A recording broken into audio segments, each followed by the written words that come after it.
boy Mark. And your girl Mona. And we got another episode focusing on that credit report. Oh yes. But we cannot just start on it without saying what's going on currently right now. So I know you guys are tired of hearing about it, but the coronavirus. It's a reality. It's a reality. It's a new norm. So we're just all trying to navigate our way with the new normal right now. So we do want to talk about how that can...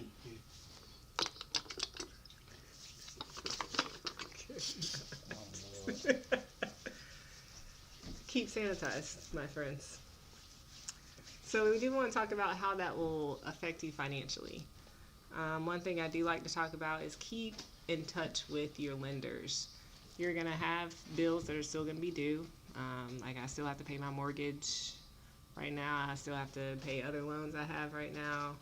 But there are different programs that I know some places are offering. Like, for instance, Duke Energy isn't disconnecting any power. I checked that today. Yeah, due to non-payment. And I would just say contact them and just let them know your situation. There's a lot of people right now that might not be working or their hours are cut short. But just let people know your situation and see if they can work with you. Yeah, this is definitely a time that could really cause a lot of fear, and you're kind of worried, and you don't know what to do. But it's definitely a time to really, like, just sit back, evaluate, get your mindset right, know what's important, focus on, making a sound decision versus based off your emotions. I know if you're consuming a lot of news and you're getting all this different information about the virus itself, it can cause you to make decisions that aren't, sound. So you definitely want to just take time and really focus on, okay, I need to make sure I'm communicating with my lenders, like Ramona is saying, and also focusing on the essentials. Like, we know you're going to need food. We know you're going to need to pay your mortgage and your rent. And so just making sure you're evaluating it and making right decisions in this moment, because you can easily make something rash and it might not be the best decision for you. So I know y'all tired of that, so enough of that. Today we're going to be talking about credit. It's a big topic because credit really shapes most of your financial future. Credit can really affect a lot of aspects in your life, like your employment. Yeah, it can affect who you're getting employed by. It affects your insurance, what kind of rates you might get. It also affects your utility bill, whether or not you'll have to pay a down payment. Or even when you're renting a place, they're going to check your credit. So all those things fall in the place of credit. So we're just going to break it down like we always do for you guys. So we're going to start with the credit report. So what is it? What is a credit report? You don't know? All right, so a credit report is really your credit risk. So when a lender pulls your credit report, when landlord pulls your credit report, when insurance companies pull your credit report, what they're looking at how you pay other people. Because if you're not paying other people well, then that increases the risk of you not paying them well. So that's what they're really looking at. All right, so they're just looking at your character, essentially, saying, is this person trustworthy? Can I really trust this person with this amount of money? Are they going to pay it back? Are they, going to manage it wisely? It's like me giving Ramona some money, like $20, but before I give her that $20, I want to make sure, I can trust her. So I'm going to evaluate this person's history, financial history, with credit. Yeah. So that's pretty much what it is. They just want to make sure that you're going to pay them back. So they look at your credit report. Bottom line, really. So when you're looking at a credit report, so it starts off with your identifying information. So your name, date of birth, address, social security number. Even sometimes they have your previous employers or who you're currently employed with. They just get that information. They compile that information from either previous loans you applied for and what that information said there, or what you're applying with now. So that's compiled there in the beginning.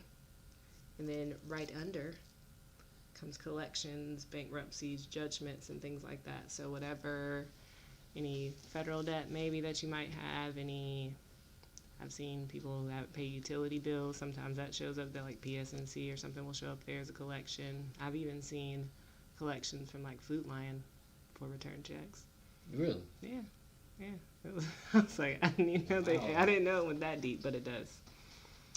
Then next comes your accounts, so different accounts you have. Normally it starts with revolving accounts, so revolving accounts like credit cards, open-end loans, things like that. Then it'll go to installment loans, so like auto loans, mortgage loans. And then after your accounts comes your inquiries. So your inquiries are places that you've applied for credit. So if you applied for a car, a lot of times, especially if you go to a dealership, sometimes they'll put out probably full credit report between a lot of different banks or financial institutions. So you might see a lot of inquiries that time when you do that for a car. So these are inquiries that could be hard or soft inquiries? Yeah, so depending on which. Normally it's hard inquiries because that's pulling a full credit report when they're showing up there, and inquiries can stay up there within like 2 to 3 years. Yeah, a good thing about, we're going to get into it later, but kind of like when I applied for, my wife and we applied for a mortgage, I use an app, and so this app, it helps me to monitor, all the different inquiries that I might apply for. So as soon as we applied for the mortgage, I got a message saying that hey, a recent inquiry just happened on your credit report. Is this you? So that's something that's beneficial as you're getting your credit report and reviewing it, and also utilizing technology to help you monitor what's within your credit report. Because it has all your demographic information, but then it's also going to have all the list of lines that you've opened in the past and then up to the present. Yeah, so I like what you said about that. It's good to be aware of what's happening on your credit report, like things like having an app that might make you aware if somebody pulls your credit report, so that's always good. So talking about being aware of your credit report, you can pull one free credit report a year from each credit bureau, and you can do that's that. Federal law. Yeah, by law, you can do that. Even some financial institutions, they might keep up with your credit score, so your FICO score, they might keep up with that, so you maybe can log on to what kind of online access you have where it has that there. But you can pull a full credit report on annualcreditreport.com. It's free. A lot of times, if you are doing that, I do recommend always don't have your full social sent, because normally they're going to send a credit report in the mail. You don't want your full social coming in the mail. And then normally it takes about 2 to 3 weeks to get to you. But it's always good to do that because you want to see that they have the right demographic information for you. So what if you saw your credit report, it didn't have your right date of birth, or it had your wrong address or something like that? You would want to get that corrected for your personal information. But as for so that's why it's beneficial to pull it, just to see what's. Personal information, and also delinquency wise, I don't want something reporting delinquent in error, because that's going to lower my credit score, and I want my credit score to be high. I don't want anything that's not mine reporting delinquent on my credit report. So that's always good to look at the different accounts and make sure that nothing's not reporting delinquent, that is current on your credit report, because that's going to have a negative impact on you, or even wrongful collections. Some people, they might have somebody take out something in their name that's not theirs, and you want to make sure that if there's an error that you want to correct it.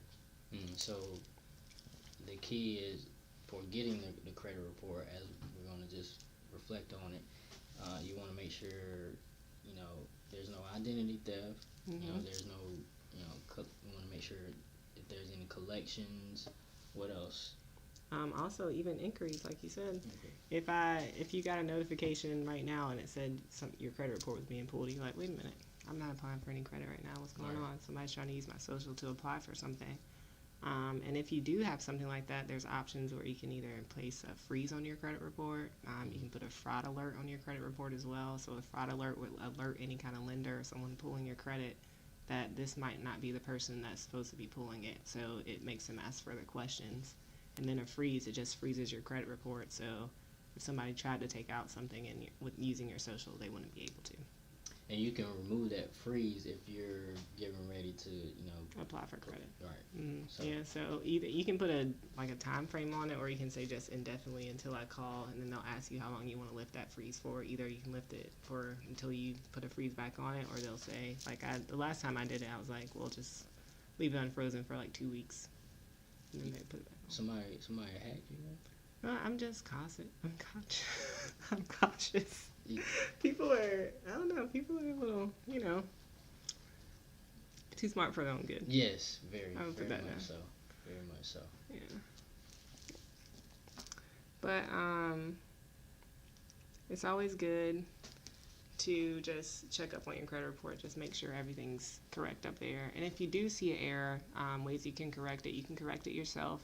You can write the different credit bureaus why that error isn't yours or what's going on with your credit report, and by law they have to write back to you. Normally that takes about right. And you can go to the FTC website, and they have an actual template that you could use to create that letter and mail it to the credit bureau. Yeah, so you don't even have to think about it that much. They can help you you out. You gotta sit there, man. Plug in your name, plug in what it's about, and they got you. So you can sound professional. Yeah. It's always good to put that professional front up there. But so that pretty much sums it up of what a credit report is, what's up there, why you need to check it, how you can check it, and what you need to do if you see any errors. All right, y'all. With that, we appreciate you tuning in for this episode with your boy Mark and your girl Mona. All right.